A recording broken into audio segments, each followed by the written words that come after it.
High everyone, यो चाहिँ शनिबारको भिडियो। शनिबारको दिन चाहिँ एकदम म बिजी नै हुन्छु, कारण बच्चाहरूको चाहिँ छुट्टी भएपछि धेरै कामकाज हुन्छ, नुहाइधुवाइ हुन्छ, सबै त्यस्तो गर्ने। अनि त्यसपछि सबै काम सकेपछि 4 बजेपछि माथि हामी छतमा गयौँ। घाम ताप्दै हामीले चाहिँ पानीपुरी खाएर इन्जोय गर्दैछौँ।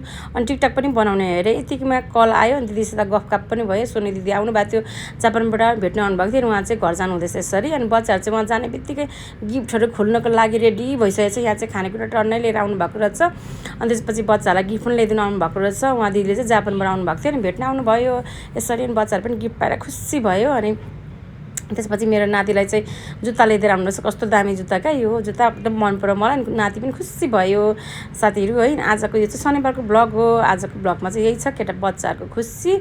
अनि त्यसपछि गिफ्ट पाएर मक्ख भएर बसिरहेको छन्। म पनि मक्ख भएर केक खाँदैछु यहाँनिर।